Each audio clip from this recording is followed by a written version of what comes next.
यांच्याबद्दल जे वक्तव्य करण्यात आलेलं आहे ते योग्य आहे? हे वक्तव्य खरं तर मी एक ओबीसी आंदोलक आहे. सुनेत्राताईंना थोडा वेळ द्यावा विरोधकांनी सुद्धा, आणि विरोधकांना राजकारणच करायचं आहे, स्पेसच शोधायची आहे.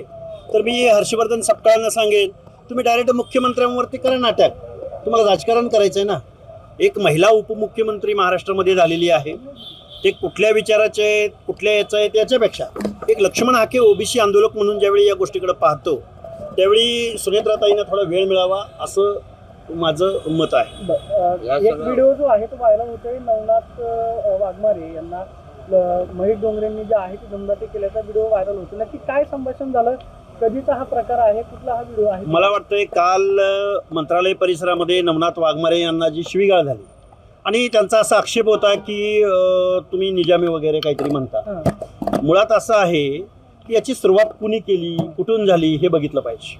ज्यावेळी पुढचा माणूस शिव्या देतो म्हणून तुम्ही मारहाण करायला जाता त्यावेळी तुम्ही इतर लोकांना किती शिव्या देता याचं ॲनालिसिस कालच्या ती कोण माणूस आहे ते त्या माणसानं प्रसिद्धीसाठी आणि स्टंटबाजीसाठी नवनाथ वाघमारे यांच्यावरती जे काही दमदाटी केली त्याचा मी एक ओबीसी आंदोलक म्हणून निषेध व्यक्त करतो. आणि मुळात शिवराळ भाषेची सुरुवात कुणी केली याचं उत्तर त्या व्यक्तीनं दिलं पाहिजे.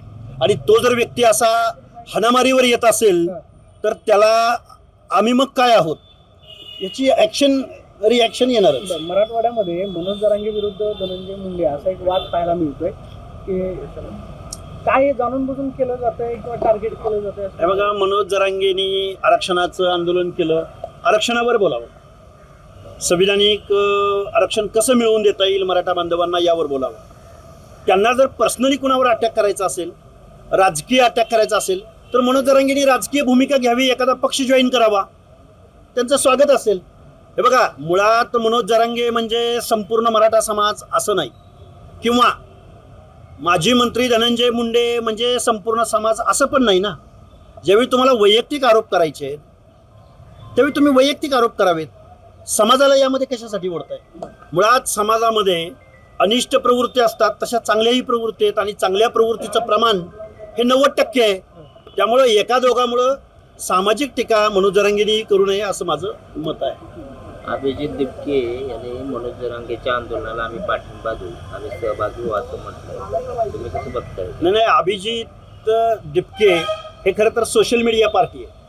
त्यामुळं अभिजित दिपकेनी थोडंसं ग्रासरूटला येऊन काम करावं. आम्ही गेली 20 वर्ष झालं या महाराष्ट्रामध्ये सर्वसामान्य माणसामध्ये मिसळायचा प्रयत्न करतोय.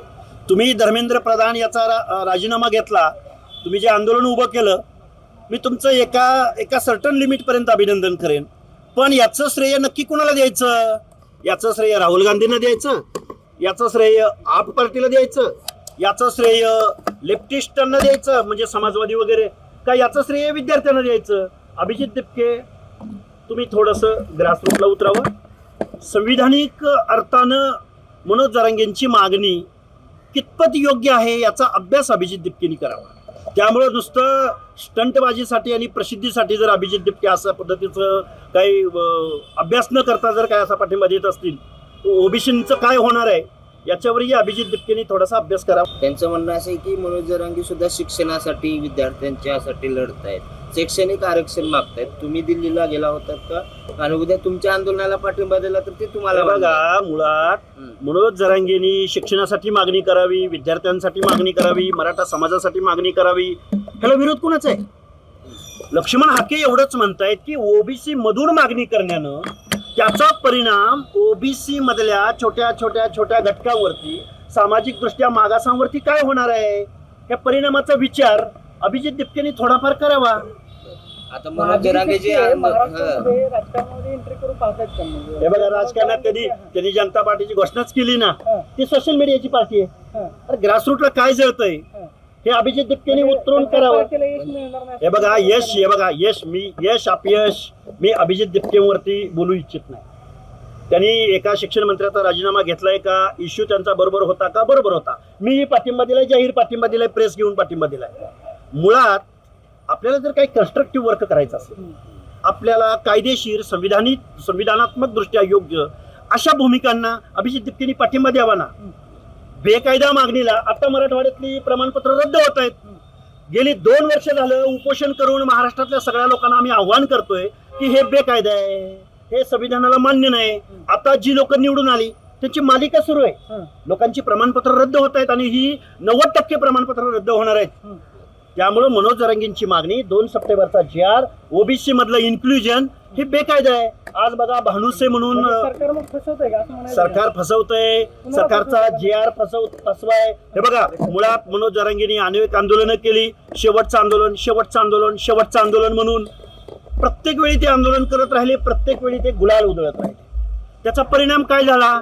आमच्या मराठवाड्यामधल्या, परभणी जिल्ह्यामधल्या, पूर्णा तालुक्यामधल्या अनेक सदस्यांची, छत्रपती संभाजीनगरमधल्या, पुणे परिसरामधल्या अनेक लोकांची प्रमाणपत्र रद्द झालेत. त्यामुळे हे फसवाय, हे असंविधानिक आहे, हे बेकायदा आहे.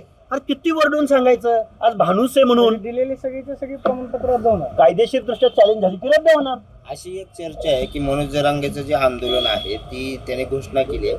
मात्र अभिजित दिपके किंवा काँग्रेस पार्टी सगळे तरुण देशात आले, देशात सरकारविरुद्ध एक वातावरण तयार झालं, सरकारची नामुष्की झाली. या आंदोलनाला सुद्धा मनोज जरांगेच्या सरकारमधल्या कुणाचा तरी पाठिंबा आहे आणि मग ते विषय डायव्हर्ट करायचा असा विषय चालू आहे. हे बघा, तुम्ही खूप काहीतरी मोठा विषय मला विचारला. हा इश्यू बेस्ड आंदोलन होतं. कुठलं इश्यू बेस्ड जंतर मंतरचं आंदोलन हा इश्यू होता की विद्यार्थ्यांच्या प्रश्नावरचं. त्यामध्ये विद्यार्थ्यांचा खूप मोठ्या प्रमाणात सहभाग होता. 15, 16, 17 दिवसानंतर राजकीय पार्ट्या त्यामध्ये सहभागी झाल्या. त्यामुळे विद्यार्थ्यांच्या चिकाटीला विद्यार्थीच पत्रकार झाले, विद्यार्थ्यांनीच लाट्याकाट्या झेलल्या, विद्यार्थ्यांनी पक्ष पार्टी याच्या पलीकडे जाऊन इश्यूवरती काम केलं. ही झेंजीचा करिश्मा आहे.